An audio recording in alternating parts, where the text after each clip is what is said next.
Depressiyada olan xanım 2 ildən çox məhkəmələrdə öldürülməsi ilə bağlı qərar verilməyini tələb edib və nəhayət İspaniyada 25 yaşlı xanımın həyatına son qoyulub. Söhbət nədən gedir bilmək istəyirsinizsə, bizə sona qədər baxın. Sav televiziyasında tibb xəbərlərinin vaxtıdır, studiyada Günel İbadovadır. 13 yaşında intihara cəhd edir. Amma alınmır. Nəticə etibarilə ağır depressiyadan əziyyət çəkir və illərlə ağrıları olur. Məhkəmədən evtanaziya tələb etsə də rədd cavabı alır.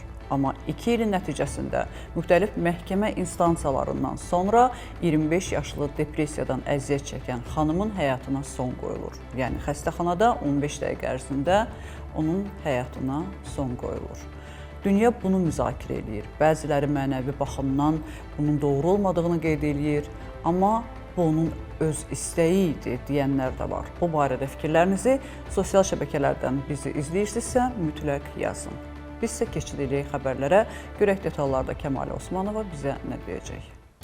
Depressiyadan əziyyət çəkən qadına evtanaziya tətbiq olundu. İspaniyada 25 yaşlı Noelia Castillo evtanaziya yolu ilə həyatını itirib. Prosedur martın 26-sında həyata keçirilib və ölkədə psixoloji problemlərdən əziyyət çəkən pasiyentə tətbiq olunan ilk hallardan biri kimi qiymətləndirilib. Barselona sakini Castillo uzun illər depressiya ilə mübarizə aparıb. O, yeniyetməlik dövründə qrup şəklində təcavüzə məruz qaldığı üçün ağır travmalar yaşayıb və 13 yaşından psixiatriya müalicəsi alıb. İntihar cəhdindən sonra xilas edilsə də iflic olub və davamlı ağrılarla üzləşib. Qadın 2 il ərzində evtanaziya hüququ uğrunda mübarizə aparıb. Əvvəlcə 2024-cü ilə planlaşdırılan prosedur atasının məhkəməyə müraciəti səbəbilə dayandırılıb. Lakin Kataloniya Ali Məhkəməsi və daha sonra İspaniya Ali Məhkəməsi onun qərarını qanuni hesab edərək icazəni qüvvədə saxlayıb. Məlumatlara görə evtanaziya prosesi təxminən 15 dəqiqə çəkib. İspaniyada evtanaziya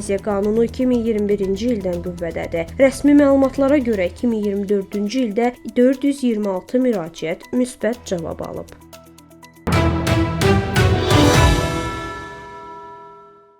ildə İslandiyanın gəncləri siqaret çəkməyi və içkini tamamilə tərk edib və artıq yeni nəsil bunların heç birindən demək olar ki, istifadə etmir.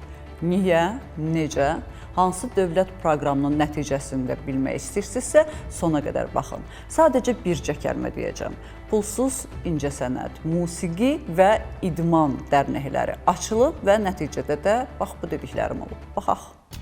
Bu gənclər spirtli içki içmir, siqaret çəkmir. 1990-cı illərdə İslandiya yeniyetmələr arasında alkoqol və siqaret istifadəsinin yüksək səviyyəsi ilə üzləşib. Həmin dövrdə yeniyetmələrin təxminən 48% mütəmadi spirtli içki qəbul edib, 23% isə siqaret çəkib. Lakin son 20 ildə ölkədə vəziyyət köklü şəkildə dəyişib. Bu göstəricilər müvafiq olaraq 5% və 3%-ə qədər azalıb. Mütəxəssislər müəyyən edib ki, yeniyetmələr zərərli vərdişlərdən çox emosional rahatlıq və stressdən uzaqlaşmağın yollarını axtarır. Buna görə də dövlət qadağalardan çox alternativlər yaratmağa üstünlük verib. Uşaqlar üçün idman, musiqi, rəqs və incəsənət sahələrində pulsuz dərnəklər təşkil olunub və bu fəaliyyətlər dövlət tərəfindən maliyyələşdirilib. Eyni zamanda alkoqol və siqaret reklamına məhdudiyyətlər tətbiq edilib. Axşam saatlarında yeniyetmələrin küçədə qalmasına nəzarət gücləndirilib. Valideynlər də prosesə cəlb olunaraq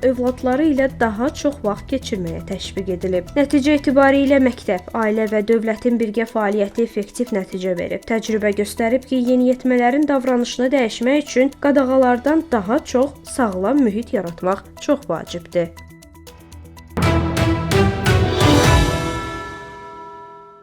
Bel ağrısından əziyyət çəkirsinizsə, bol noxud yeyin. Bu xəbəri oxuyanda çox sevindim. Bugün də evə mütləq noxud alacağım, çünki bel ağrıyanlardan biri də mənəm. Noxud bel ağrısını azaldır. Nutrient jurnalında dərc olunan klinik araşdırma paxlalıların, xüsusilə də noxudun dayaq hərəkət sisteminə təsirini öyrənib. Tədqiqatda maqnezium, bitki mənşəli zülal və iltihab əleyhinə birləşmələrin orqanizmə təsiri analiz edilib. Nəticələr göstərib ki, paxlalılarla zəngin qidalanma sümük mineral sıxlığının artması və xroniki əzələ skelet ağrıları ilə əlaqəli iltihab göstəricilərinin azalması ilə bağlıdır. Mütəxəssislər qeyd edib ki, bu təsir xüsusilə bel ağrılarının azalmasına almasında mühüm rol oynayır. Noxud maqnezium, kalium, bitki zülalı və lif baxımından zəngindir. Bu maddələr əzələlərin normal fəaliyyətini, sinir impulslarının ötürülməsini və sümük toxumasının sağlamlığını dəstəkləyir. Araşdırmaya görə bu qida komponentlərinin birgə təsiri onurğanın sabitliyini artırır və xroniki bel ağrısı riskini azaldır. Ekspertlər balanslı qidalanmada paxlallara daha çox yer verilməsini tövsiyə edib. Greypfrutun tərkibində kifayət qədər insan sağlamlığına xeyirli maddələr, vitaminlər var. Amma və lakin həkimlər birincisi onu ac qarnına içməyə məsləhət görmür, ikincisi isə çox içəndə diş minası zədələnir deyirlər. Maraqlı xəbərdə izləyək.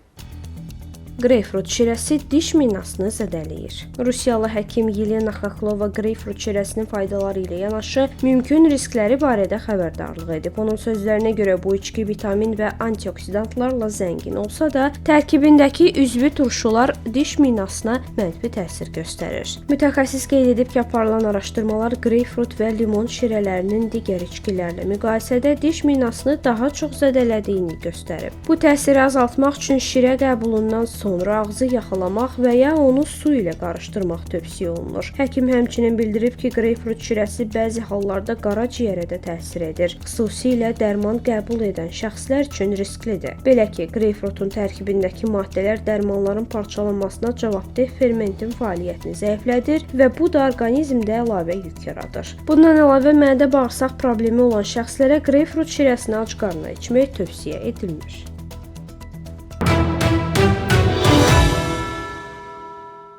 İş yerində dayanmadan atışdırırsınızsa fərqi yoxdur şirniyyat və yaxud da duzlu qidalar.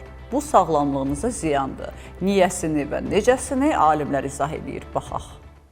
İş yerində atışdırmaq vərdişinin zərərli olduğu bildirilib. Rusiyalı epidemioloq akademik Gennadiy Onishenko bildirib ki, iş zamanı nizamsız qidalanma həm sağlamlıq, həm də gigiyena baxımından risk yaradır. Onun sözlərinə görə bəzi iş sahələrdə atışdırmaq ümumiyyətlə qadağandır. Məsələn, COVID-19 pandemiyası dövründə qırmızı zonada işləyən tibb işçiləri iş zamanı qidalanmaq imkanından məhrum olub. Digər sahələrdə isə bu məsələlər əsasən əmək müqaviləsi ilə tənzimlənir və işçilər üçün ayrıca nahar fasiləsi nəzərdə tutulur. Ekspert qeyd edib ki, xüsusilə ofis şəraitində iş masasında tez-tez atışdırmaq düzgün deyil. Bu, oturaq həyat tərzi ilə birlikdə maddələr mübadiləsinin pozulmasına və artıq çəkiyə səbəb ola bilər. Mütəxəssisin fikrincə, qidalanma rejimli olmalı, müəyyən olunmuş vaxtda isə nahar edilməlidir. Eyni zamanda vurğulayıb ki, son dövrlərdə distant iş modelinin yayılması müsbət tendensiyadır. Bu halda insanlar qidalanma vaxtını daha düzgün planlaşdıra bilir.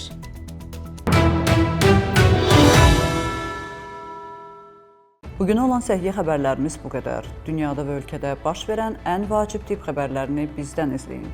Unutmayın, bilmək hər zaman bir addım öndə olmaq deməkdir. Özünüzü və doğmalarınızı qoruyun. Sağ olun, salamat qalın.